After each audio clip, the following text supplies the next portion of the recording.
तो कहानी के शुरू होते ही हम वरी नामी एक लड़की को देखते हैं जो अपनी बेटी मिन को लिए रात के टाइम पे कहीं जा रही थी। ये दोनों खेलते हुए जा रहे थे और यहीं पर हम नोटिस करते हैं कि वरी किसी की कॉल को कंटिन्यूअसली इग्नोर कर रही है। अब वो अपनी बेटी मिन से कहती है, चलो एक न्यू गेम खेलते हैं। मैं 10 तक गिनूंगी और 10 गिनने के बाद तुम छुप जाना और तब मैं तुम्हें ढूंढूंगी। वरी के 10 तक गिनते ही मिन छुप गई और वरी पेट्रोल पंप तक पे पहुंच गई। उसे सफर लंबा करना था, इसीलिए वो अपना टैंक फिल करवा रही थी और साफ सही था कि उसने मिन को चालबाजी पे छुपाया है। वो ऐसा क्यों कर रही है इसकी रीजन अभी नहीं बताई गई। वो जब एक शॉप से अपने लिए कुछ खाने पीने का सामान भी लेने जाती है तब भी वो अपने आप को सीसीटीवी से बचाने की कोशिश कर रही थी, जैसे वो किसी से छुप कर भाग रही हो, कोई गलत काम करके भाग रही हो। अब सामान लेकर जैसे ही वही गाड़ी में गई तो परेशानी से उसका बुरा हाल हो गया क्योंकि अब उसकी बेटी मिन गाड़ी में नहीं थी और जब वो बुरी तरह घबरा गई तो एकदम से मिन साइड से निकल कर उसे शॉक कर देती है और ये देखकर उसे सुकून मिलता है। वरी अब अपना सफर कंटिन्यू करती है। वरी बहुत ज्यादा लंबी ड्राइव कर चुकी थी, अब तो उसे नींद भी आ रही थी। इसी के चलते वो एक बुरे ट्रक से होने वाले एक्सीडेंट से भी बची, जिसके बाद उसने फैसला किया कि वो गाड़ी को साइड पे लगा कर थोड़ी देर सो जाएगी और फिर उठ के सफर कंटिन्यू करेगी। सुबह उसकी आँख गाड़ी की विंडो पर होने वाली नॉक से खुली और अपने पास पुलिस को देखकर वो इस तरह घबरा गई जिससे पुलिस उसे पकड़ने आई हो, लेकिन ऐसा कुछ नहीं था। पुलिस ने उससे कहा, आपको यहाँ से चले जाना चाहिए, ये इलाका सेफ नहीं, यहाँ पर डाकू आते हैं। आपकी किस्मत अच्छी थी कि आपके साथ ऐसा कुछ नहीं हुआ। पुलिस की बात मानते हुए वो वहाँ से चली जाती है, लेकिन जाते हुए उसने इस चीज का जरूर ख्याल रखा कि पुलिस वाला ना उसका पीछा कर रहा था ना उस पर नजर रखे हुए था। फाइनली अब वो अपनी मॉम के घर पहुँच गयी जो एक वीरान सुनसान इलाके में था। जहाँ आकर वरी मिन के लिए अपने रूम में चली जाती है जहाँ वो बचपन में रहा करती थी। वरी दिखाती है कि उसकी मॉम ने उसकी हाइट नापने के लिए यहाँ पर एक मार्क लगाया हुआ था। मिन भी जब उस मार्क के ऊपर खड़ी हुई तो वो भी उतने ही कद की थी। जिसके बाद ये लोग अपने कामों पे लग गए और यहाँ सीक्रेटली हमें दिखाया गया कि वरी के बैग में एक रिवॉल्वर भी है। अचानक उनके दरवाजे पे होने वाली नॉक वरी को चौंका देती है और वो बड़े ही डरते हुए दरवाजे पर चेक करने के लिए जाती है। जाने से पहले उसने मिन से कहा था कि तुम पर्दे बिल्कुल नहीं हिलाओगी। उसने गेट खोला तो सामने इस घर के केयर टेकर थे। ये देखकर उसे सांस में सांस आई। इनका नाम वनी था और ये बचपन से ही वेरी के घर की हिफाजत किया करते थे। ये वेरी के मॉम की ड्राइवर थे। अभी भी वेरी ने इनसे कुछ अपने काम की चीजें मंगवाई थी, जिसके बाद ये आदमी उससे कहकर जाता है, इसके अलावा अगर आपको किसी भी चीज की जरूरत हो तो मेरे घर पास में ही है, मुझे बुला लीजिएगा। ये बात कहकर वो जाने वाले थे कि अचानक उन्होंने वरी के रूम के पर्दे हिलते हुए देखे और ये चीज वरी ने भी नोटिस कर ली। उनके जाने के बाद वो फौरन कमरे में आई और मिन को डांटने लगी, मेरे मना करने के बावजूद भी तुमने पर्दे क्यों खोले? लेकिन मिन मना कर रही थी। उसने कहा, मैंने ये पर्दे नहीं खोले, मैं झूठ नहीं बोल रही मॉम। लेकिन वरी को उसकी किसी बात पे यकीन नहीं था क्योंकि अगर मिन ने पर्दे नहीं खोले तो फिर किसने खोले? ये सब करने के बाद वरी अपना सामान सेट करती है जहाँ उसके सामान में हमें बहुत सारा कैश भी दिखाई देता है, जिसे वो छुपा कर वॉशरूम में चली जाती है। और जब वो मुँह हाथ धो रही थी तो उसे ऐसा फील हुआ जैसे उसके कंधे पर किसी ने हाथ रखा हो, लेकिन उसके पीछे कोई नहीं था। इसलिए उसे लगा कि शायद ये उसका वहम होगा।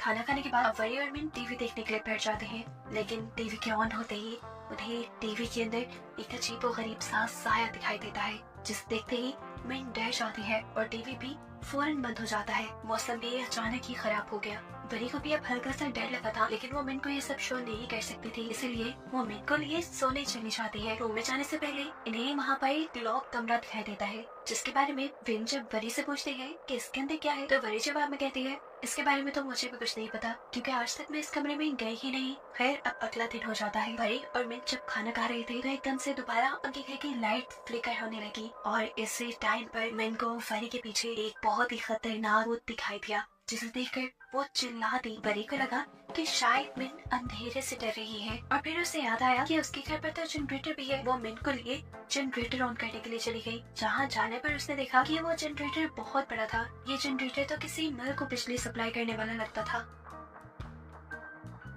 इतने सालों बाद भी एक बटन चलाने पर ये जनरेटर ऑन हो जाता है और घर में लाइट वापस आ जाती है। अब रात बहुत अच्छे से गुजरी। अगली सुबह उठकर मिन और वरी खेलने लग जाते हैं। वो लोग छुपने वाली गेम खेल रहे थे। वरी बेड के नीचे छुप जाती है और मिन को उसे ढूंढना था। जिस रूम में वरी छुपी हुई थी उसी रूम में मिन भी आई, लेकिन बेड के नीचे चेक किए बगैर वो चली गई। ऐसे में वरी उसे सरप्राइज देने के लिए बेड के नीचे से निकलकर उसके पीछे गई तो उसने देखा कि मिन खेलना छोड़कर ड्राइंग करने चली गई है। मिन ने स्टेन मास्क पहना था, ये उसके पास कहाँ से आया था? वरी ने सोचा ही नहीं। अभी वो मिन को देख ही रही थी कि एकदम से मिन ने ही आकर उसे पकड़ लिया और वरी होश में आई। उसने देखा कि मिन तो उसके पास खड़ी थी, सामने चेयर पे जो मिन बैठी थी आखिर वो कौन थी? क्या उसका वहम था वो मास्क पहने हुई मिन, या सच में ही कोई आत्मा उनके इस घर में रहती थी? वरी इन चीजों को अपने सर पे सवाल नहीं करती, लेकिन रात में इनके साथ दोबारा ऐसा ही खतरनाक वाकया होता है। मिन को एक खौफनाक दिखने वाली भूत डराती है, जिससे मिन इतना ज्यादा डर चुकी थी कि अब वो इस घर में रहना भी नहीं चाहती थी। वो सोल या जो कुछ भी इस घर में था वो ज्यादा मिन को ही तंग कर रहा था। परी भी उसे देखकर परेशान हो गई, क्योंकि मिन हर हाल में ये घर छोड़ना चाहती थी। बड़ी ही मुश्किल से वरी मिन को समझाकर सुलाती है, देखो अब हम आपके डैड के घर नहीं जा सकते, वो घर हमारा नहीं रहा, हमारे पास सिर्फ एक ही घर है और हमें इसी में रहना होगा। अब जब सुबह हुई तो दोबारा हम वरी को मिन के साथ खेलते हुए देखते हैं और इस टाइम पर वरी को दोबारा मास्क पहनी हुई वही छोटी लड़की दिखाई देती है। वरी को लगा कि ये बाहर से आई होगी। वरी जब उसे चेक करने के लिए गई तो वो लड़की आगे आगे भागने लग गई। वरी ने भी काफी उसका पीछा किया और फिर वो लड़की गायब हो गई। इस टाइम वरी बुरी तरह कंफ्यूज हो चुकी थी कि आखिर वो लड़की है कौन। अभी वो यही सोच रही थी कि उसे ऊपर मिन की चिल्लाने की आवाज़ आई। सब कुछ छोड़ छाड़ कर वो भाग कर मिन के कमरे में गई। पहले तो दरवाजा ही नहीं खुला और जब उसने जोर लगा कर दरवाजा खोला तो अंदर मिन के कमरे का पूरा फर्नीचर हवा में लटका हुआ था। वरी भी बुरी तरह घबरा गई। उसे मिन कमरे में कहीं नजर नहीं आई, क्योंकि मिन तो उस भूत से डरते हुए अलमारी में जा चुकी थी। ये बात अभी वरी को नहीं पता थी। एकदम से अलमारी के दरवाजे भी बंद हो जाते हैं और कमरे का सारा सामान धड़ाम से नीचे गिर जाता है। वरी जोर जोर से मिन मिन कहकर चिल्लाती है, लेकिन मिन कहीं नहीं थी। उसने हर जगह चेक किया, अलमारी भी खोल कर चेक की, लेकिन मिन उसे कहीं नहीं मिली। उसने पूरा घर छान मारा, वो टॉर्च लेकर जंगल में भी गई, लेकिन मिन जब उसे कहीं नहीं मिली तो फिर थक हार कर उसने पुलिस में रिपोर्ट करवाने का सोचा। इंस्पेक्टर अब वरी की कंप्लेंट करने पर आ जाती है। घर में आते ही उसने जो सबसे पहले नोटिस किया वो वरी के मुंह के निशान थे। घर की एंट्रेंस की टाइल टूटी हुई थी। ऊपर जब वो देखती है तो ऊपर का शैंडियर भी टूटा हुआ था। ऐसा लग रहा था कि जैसे शैंडियर के गिरने से ही ये टाइल्स टूटी होंगी। वो अब वरी से ही इन्वेस्टिगेशन शुरू कर देती है। तब वरी उसे रात में होने वाली सारी चीजें बताती है कि कैसे एक बच्ची उसे नजर आई और जब वो उस बच्चे का पीछा करने गई तो बाद में कमरे में आने पर मिन गायब थी और मिन के रूम का सारा फर्नीचर हवा में था। इंस्पेक्टर को वरी की इस कहानी पे बिल्कुल यकीन नहीं था। ऐसा कैसे हो सकता था कि बिना वजह रूम का फर्नीचर हवा में खड़ा हो जाए? उसे वरी की बातों में कहीं ना कहीं झोल लग रहा था। वो अब वरी से वरी के हस्बैंड के मिन के डैड के बारे में सवाल करती है और वरी झूठ बोल देती है कि मैंने काफी सालों पहले उसे छोड़ दिया है। वरी से सारे सवाल जवाब पूछने और मिन का कमरा देखने के बाद वो इंस्पेक्टर अब वरी से मिन की फोटो मांगती है ताकि वो लोग कार्रवाई को आगे बढ़ा सके। लेकिन वरी के पास मिन की कोई फोटो नहीं थी, क्योंकि सब फोटोज पुराने मोबाइल में थी जो उसने आते ही गिरा दिया था। और हैरानी की बात ये थी कि वरी किसी वजह से सोशल मीडिया भी यूज नहीं करती थी। ऐसे मिन का फोटो वहाँ से भी नहीं मिलने वाला था। अब इंस्पेक्टर ने जितने सबूत हो सकते थे इकट्ठा करवाए, लेकिन ये सारे सबूत इस बात के लिए काफी नहीं थे कि मिन वरी के साथ यहाँ रहती थी। अब घर के बाहर पुलिस बस खड़ी देखकर बनी यानी इस घर का केयर टेकर यहाँ आ जाता है, जिससे भी जब पुलिस मिन के बारे में सवाल करती है तो वो पुलिस को बताता है, नहीं वरी मैम तो यहाँ पर अकेली आई थी। वरी कहती है, नहीं नहीं वनीत अंकल याद करी, उस दिन जब आपने ऊपर देखा था एकदम से पर्दे हटे थे ना, ऊपर मिन ही थी, लेकिन क्योंकि वो मिन को किसी के सामने नहीं लाई थी इसलिए किसी को यकीन नहीं हो रहा था कि मिन उसके साथ यहाँ थी।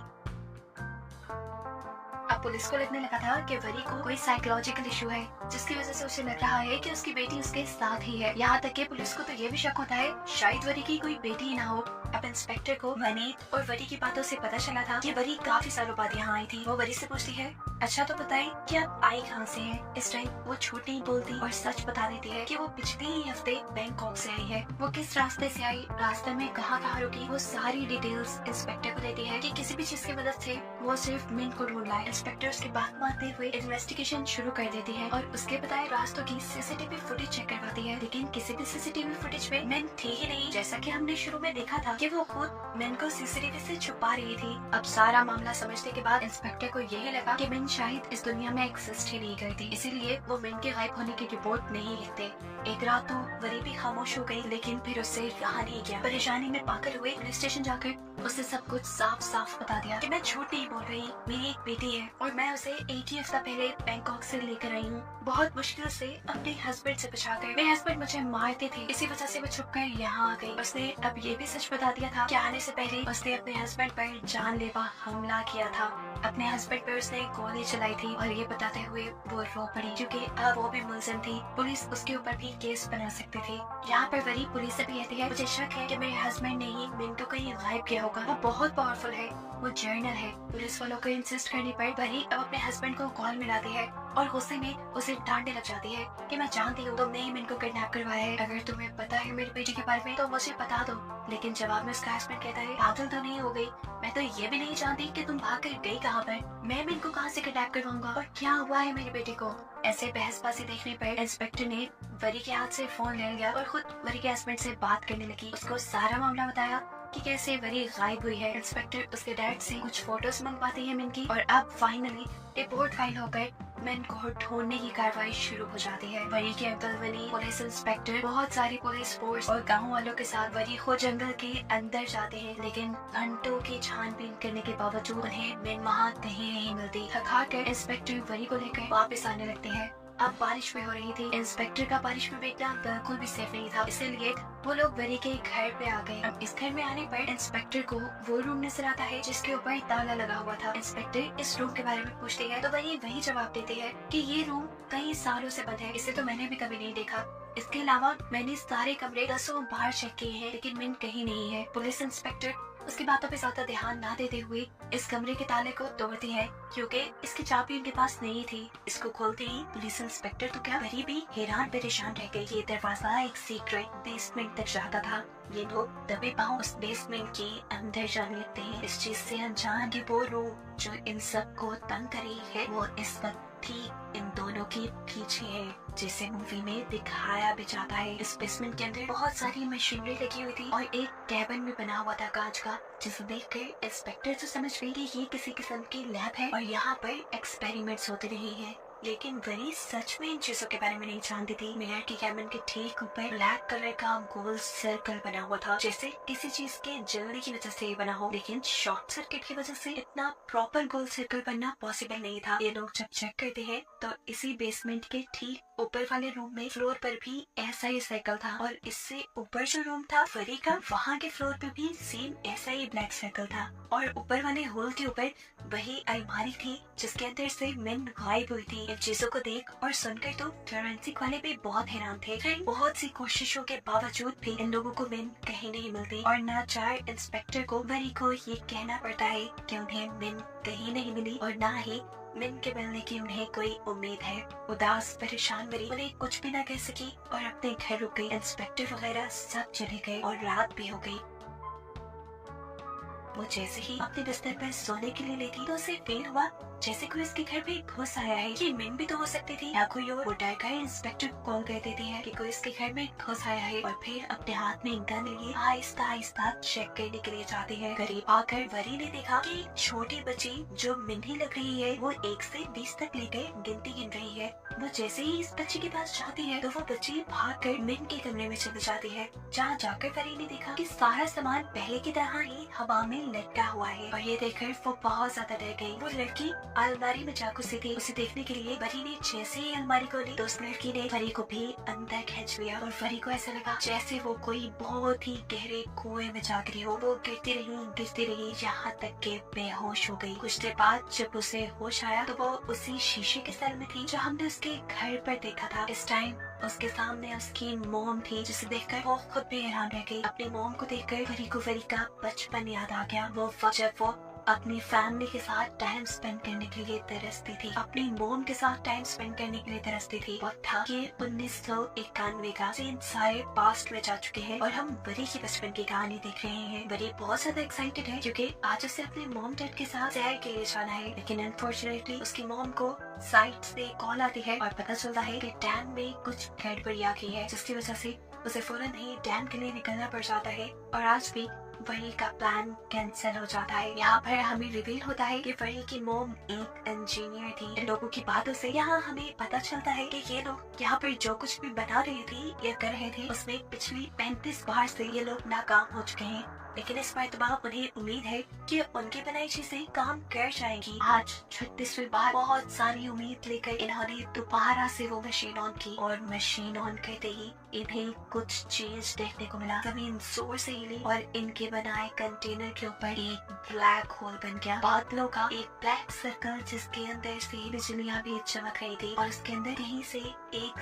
सैंडल भी आकर गिरा, जिस चीज से हमें पता चला कि असल में जरी की मॉम टाइम मशीन बना रही है और ये सैंडल यहाँ किसी और टाइमलाइन से आकर गिरा है। इन सभी चीजों को लेकर जरी की मॉम अब बहुत ज्यादा एक्साइटेड हो चुकी थी। उसे जल्द से जल्द टाइम ट्रेवल को पॉसिबल बनाना था, लेकिन अभी भी इस मशीन में बहुत सारी कमियां थी जो उसे पूरी करनी थी। अब जरी की मॉम जिसे ये कहना नहीं तो आकर देखा कि उसकी फैमिली का मूड बहुत ज्यादा खराब था, क्योंकि आज वो अपनी फैमिली का सारा ट्रिप स्पॉइल कर गई थी। ऐसे में उसके हस्बैंड भी उस पर चिल्ला देते हैं कि आखिर करते क्या रहती हो, फैमिली की जिम्मेदारियां है तुम पर, वरी है तुम्हारे पास। और गुस्से में वो भी कह देती है मेरे पास टाइम नहीं है वरी को पालने का। और ये बात वरी सुन चुकी थी और वरी इस बात से अंदर तक टूट गई। अपनी इस बात का खमियाजा भुगतने के लिए अगले दिन वरी की मॉम ने वरी के साथ दोबारा ट्रिप प्लान किया, लेकिन रास्ते में भी उसका सारा ध्यान अपने टाइम मशीन वाले एक्सपेरिमेंट पर था। एक मरतबा फिर इसी चीज को लेकर उसके और उसके हस्बैंड के दरमियान में बहस हो गई। बहस इतनी बढ़ गई कि गुस्से में वरी की मॉम ने खुद स्टीयरिंग व्हील पकड़कर गाड़ी साइड पे लगाई और गाड़ी से उतर गई। वरी पीछे से कहती रह गई मॉम मत जाए वहाँ पर, लेकिन वरी की मॉम ने एक नहीं सुनी और एकदम से पीछे से एक ट्रक ने आकर वरी और उसके डैड की कार को हिट कर दिया। वो दोनों मारे गए। यानी यहाँ पे एक सबसे बड़ा ट्विस्ट ये रिवील होता है कि मूवी के जिस मेन कैरेक्टर वरी को हम देख रहे थे वो तो आज से कई साल पहले यानी 1991 में ही मारी गई थी। तो अब कौन सी वरी थी ये दिन था 14 मार्च 1991 का। वरी की मॉम को इस हादसे ने पागल बना दिया था। अब वो हर रोज दिन रात यही डेट बार बार बोलती रहती थी। उनका बस नहीं चलता था कि किसी तरह वो टाइम में पीछे जाए और 14 मार्च के उस दिन को ठीक करके उस हादसे को रोक ले जिस दिन उसकी बेटी और उसके हस्बैंड उससे बिछड़ गए थे। सालों गुजर गए, वरी की मॉम इस दुख से बाहर नहीं निकल पाई। हालांकि उन्होंने साइकियाट्रिस्ट की भी हेल्प ली, लेकिन उन्होंने अपने आप को अपने हस्बैंड और बेटे का कातिल मान लिया था। यहाँ तक कि ये नौबत भी आ गई कि वरी की मॉम ने सुसाइड करने की सोची और ठीक जिस टाइम वो डैम में जंप करने के लिए गई तो एकदम से डैम के अंदर एक वर्म होल बन गया, जिसे देखकर वो पूरी तरह घबरा गई और उनका सैंडल उस वर्म होल के अंदर गिर गया, जो उसी को मिला एक दूसरी टाइमलाइन में 1991 में 14 मार्च से पहले, जब पहली मरतबा उनकी टाइम मशीन के ऊपर ये वर्म होल बना था और हमने देखा था कि उसके पास एक सैंडल आकर गिरा है। जिस दिन उसे लगा था कि अब उसकी टाइम मशीन काम कर जाएगी, लेकिन फिर उसने टाइम मशीन पे काम करना छोड़ दिया था। इस टाइम वरी की मॉम को वो सारी बातें याद आ जाती है। उसे याद आ जाता है कि यही सैंडल तो उसे मिला था कुछ अर्सा पहले, ये दिन उसकी टाइम मशीन वर्क कर रही थी। उसे एक नई होप मिली टाइम मशीन में पीछे जाकर सब कुछ ठीक करने की। फिर क्या था, उसने जी जान लगाकर टाइम मशीन में पीछे जाने की कोशिशें शुरू कर दी और अपनी टाइम मशीन पे वर्क करना शुरू किया। बहुत दिनों की मेहनत और बहुत कोशिशों के बाद आखिर उसने टाइम मशीन बना ही ली, जिसे जैसे ही वो 14 मार्च 1991 में लेकर जाने की कोशिश करती है तो मशीन एक मरतबा फिर रुक जाती है और उसकी सारी उम्मीदें टूट जाती है। वो पागल ही हो गई, इस नाकामी को वो सह नहीं पा रही थी। गुस्सा, एक्सॉशन, सब कुछ उसने इस मशीन के ऊपर ही उतार दिया। उसने जोर जोर से मशीन के सिस्टम के ऊपर हाथ मारा और पता नहीं उसे ऐसा कौन सा बटन चला कि ये टाइम मशीन दोबारा चल गई। मेयर कैबिन के ऊपर एक और मरतबा ब्लैक होल बना और उस कैबिन के अंदर मिन आ गिरी। ये नहीं साफ मतलब था उस दिन मिन जब गायब हुई थी तो उसे किसी जिन ने गायब नहीं किया था, बल्कि उस कबर्ड के अंदर एक वर्म होल बन गया था जिसने 2024 की टाइमलाइन को इस टाइमलाइन से यानी 1991 वाली टाइमलाइन से ना मिलाया था। ये तो बहुत ज्यादा वरी जैसे ही दिख रही थी। वरी की मॉम को ये लगने लगा कि वरी ना सही तो ये बच्ची ही सही, उसकी आखिरी दिनों का सहारा। इस बच्चे यानी मिन को उठाकर वो बेडरूम में गई। मिन सोती रही और जब उसे जाग आई तो उसे ये महसूस ही नहीं हुआ कि वो कहीं और आ गई है, क्योंकि घर तो ये बिल्कुल पहले जैसा ही था। अब उसने पूरी घर में अपनी मॉम को यानी वरी को ढूंढना शुरू किया, लेकिन वरी कहीं नहीं मिल रही थी। उसने जोर जोर से वरी को आवाज़ें दी, लेकिन वरी के ना मिलने पर वो रोने लगी। यहाँ देखने को मिलता है कि वरी की मॉम उसे चुप करवाती है, उसे प्यार करती है, ऐसे जैसे उन्होंने वरी को भी नहीं करवाया था। अब वो अपनी पुरानी गलतियाँ नहीं दोहराना चाहती थी, वो उसे इग्नोर बिल्कुल नहीं करने वाली थी। यहाँ पर हमें वनीत को भी दिखाया जाता है, यानी वही आदमी जिसे हमने कहानी के शुरू में वरी के साथ भी देखा है। ये वरी की मॉम की ड्राइवर थे वनीत मरी की मोम से पूछता भी है कि बच्ची कौन है, तो वो झूठ कह देती है कि ये दूर की रिश्तेदार है मेरी और मैंने इसे अडॉप्ट कर लिया है। उसके साथ शॉपिंग करती है, पार्क में जाती है, सैर करवाती है और हर वो काम जो एक मोम अपने बेटे के साथ कहती है वो करती है। सब कुछ बिल्कुल ठीक चल रहा था। मैन भी यहाँ खुश रहने लगी थी और अपनी मोम को भी बोल रही थी, लेकिन कहीं ना कहीं अभी भी वरी की मोम के दिल में अपने बेटे और अपने हस्बैंड का ख्याल था, जिसके लिए दोबारा वो अपनी टाइम मशीन स्टार्ट करने का सोचती है। उसे उम्मीद थी कि इस मर्तबा तो वो जरूर उस दिन में यानी 14 मार्च 1991 में चली जाएगी जब उसकी फैमिली उससे बिछड़ी थी। टाइम मशीन में डेट सेट करने के बाद वो एक लीवर दबाकर टाइम मशीन को ऑन कर देती है और सीन कट होकर हमें प्रेजेंट टाइमलाइन दिखाई जाती है, यानी 2024, जहाँ पर वरी को मिन मास्क पहने दिखाई दे रही है। ये सच में मिन ही है जो असल में वरी की मोम के साथ छुपन छुपाई खेल रही थी मास्क पहनकर। मिन के साथ खेलते हुए वरी की मोम तो अपनी लैब में आ गई, लेकिन मिन उस ढूंढने और छुपने के चक्रों में एक और मर्तबा अपनी प्रेजेंट टाइमलाइन में आ गई और आकर दोबारा से अलमारी में चली गई, जिसके पीछे उसे देखते हुए वरी भी उसके कमरे में आई थी। तब सारा सामान हवा में लटका हुआ था। उसने देखा था कि मिन अलमारी में गई थी। उसे चेक करने के लिए जब उसने भी अलमारी खोली तो खुद जाकर वो इस टाइमलाइन में यानी 1991 में आ गई।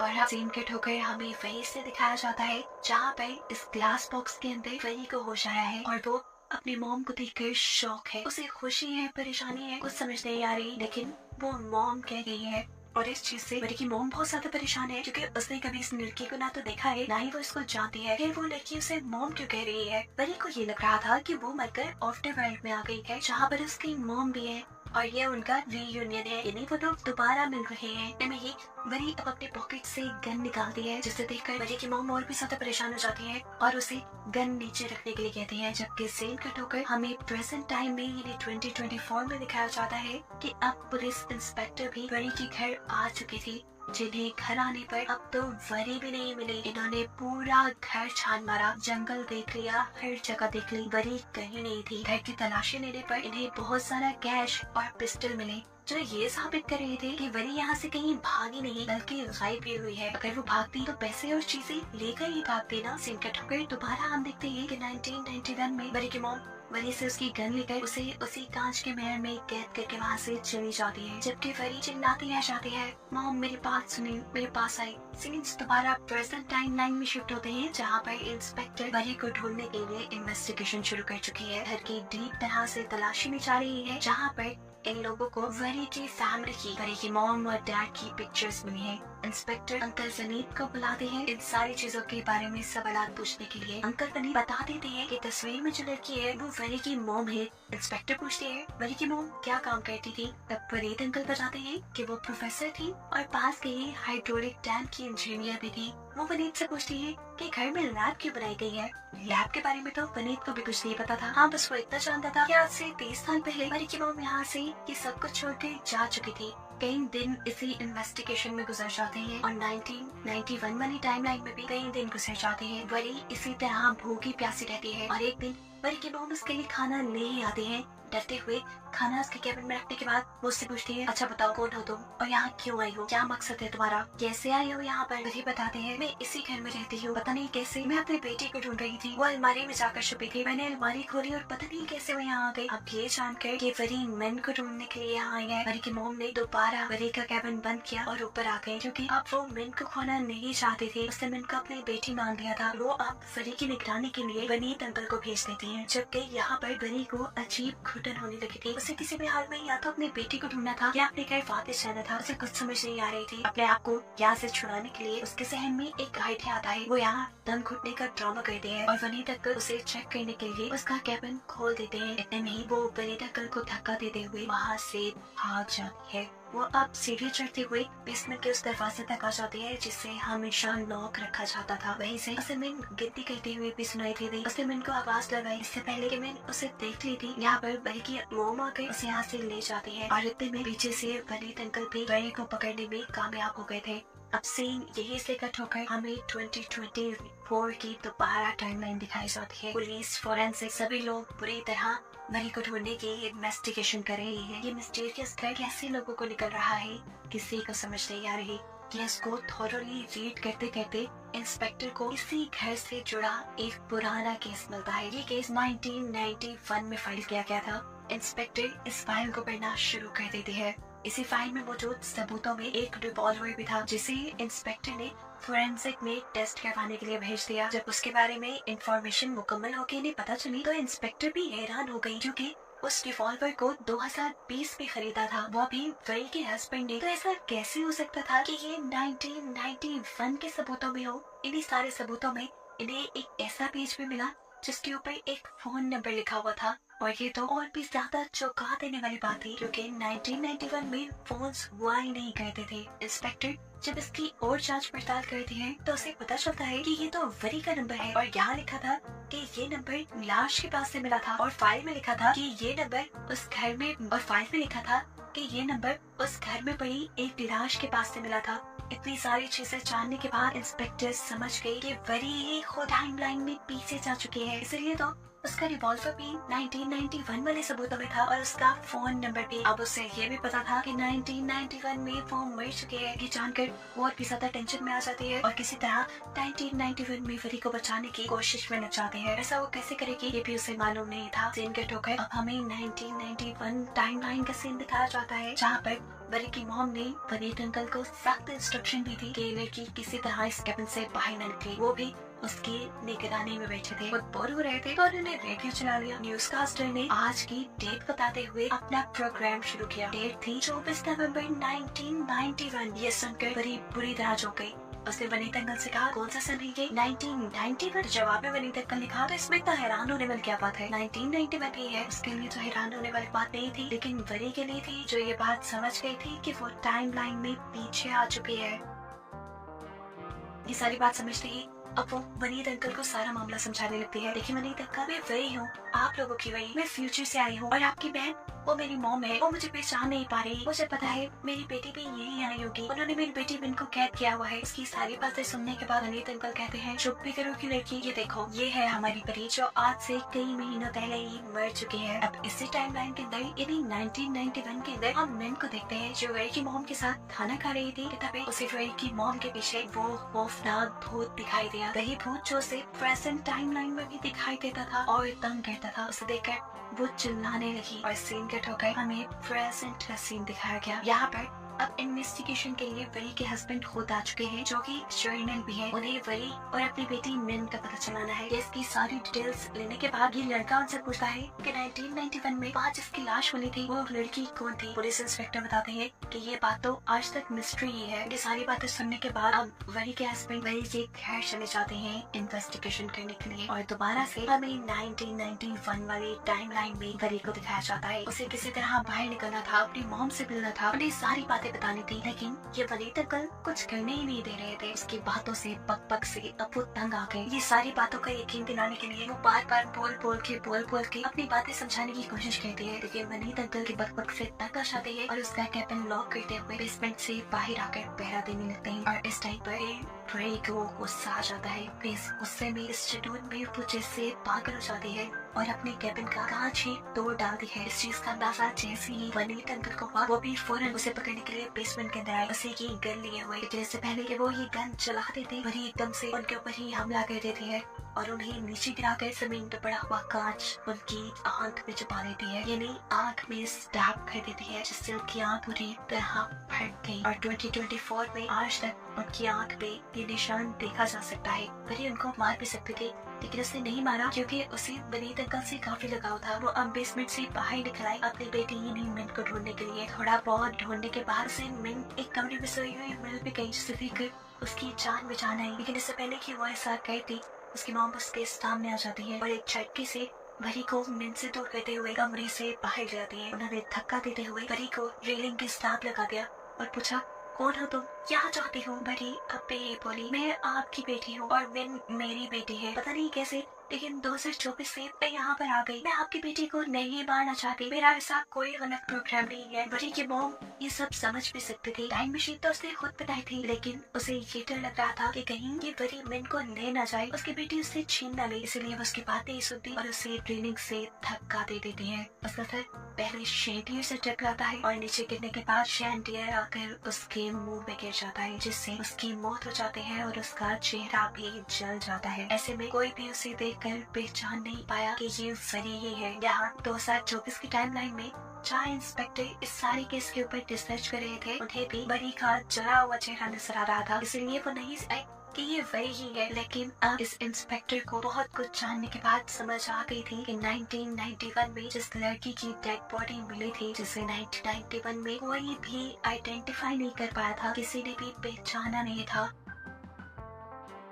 वो असल में फरी की ये बॉडी थी, जो न जाने कैसे लेकिन एक पिछली टाइमलाइन में चली गई थी। ये सब जानने के बाद उसकी आंखों से आंसू टप टप गिरने लग जाते हैं और इतने में फरी के हस्बैंड पुलिस की पूरी टीम लिए इस घर पे भी पहुंच जाते हैं। उसे देखते ही इंस्पेक्टर पागलों की तरह उसके ऊपर हमला कर देती है और उसे नीचे गिराकर वो मारने लगती है, ये कहते हुए कि सिर्फ तुम्हारी और तुम्हारी वजह से वरी का यह हाल हुआ। वरी को क्या हुआ था उन्हें तो पता ही नहीं था, वो तो यही कंफ्यूज खड़े हुए थे। तब इंस्पेक्टर उनके मुंह पे फाइल वाला एल्बम मारती है और कहती है ये लो अपनी बड़ी की डेड बॉडी की फोटोज, इससे ज्यादा तुम्हें कुछ नहीं मिलने वाला। ये कहकर वो वहाँ से चली गई। जबकि 1991 की टाइमलाइन में हम देखते हैं कि वरी के मरने के बाद वरी का फोरेंसिक करने के लिए पूरी टीम आ चुकी थी।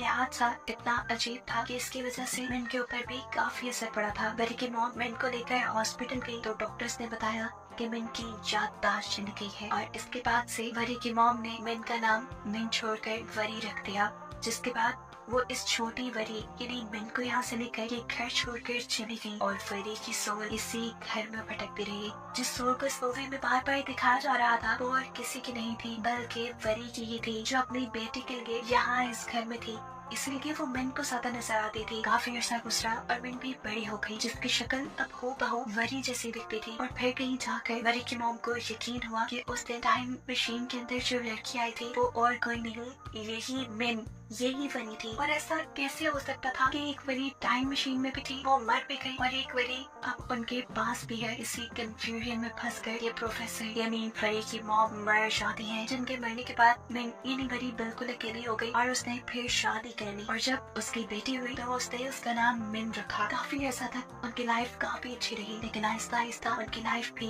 अजीब होने लगी। लाइफ में हजारों मसले आ गए। उसका हस्बैंड जो कि एक जर्नल था वो उस पर रोप चलाया करता था, उसे मारता था, कहीं जाने नहीं देता था। और इस सबसे तंग आकर एक दिन वही ने अपने ही हस्बैंड की गन उठाई और उसके ऊपर हमला करके इस घर से भाग गई। लेकिन कहानी में ट्विस्ट ये निकला कि जो हमला उसने अपने हस्बैंड पे किया था उसका असर उसके हस्बैंड पे नहीं हुआ था, बल्कि गोली जाकर साथ अलमारी में लगी थी जिसके अंदर पहले से ही मिन थी। लेकिन मिन भी बच गई थी, जिसके बाद वो मिन को लेकर अपने इस घर में ले आई, यानी अपने मॉम के घर। और फिर ये सब शुरू हो गया जो हमें दिखाया गया। साफ मतलब है कि ये सब एक लूप में चल रहा है, ये कभी खत्म नहीं होगा। बार बार ही मिन यहाँ इस घर में आएगी, बार बार ही वो पुरानी टाइमलाइन में जाएगी, मरेगी और दूसरी मिन बड़ी होकर यहाँ आएगी और ये सब ऐसे ही चलता रहेगा। और बस इसी को दिखाते हुए ये कहानी यहाँ खत्म हो जाती है।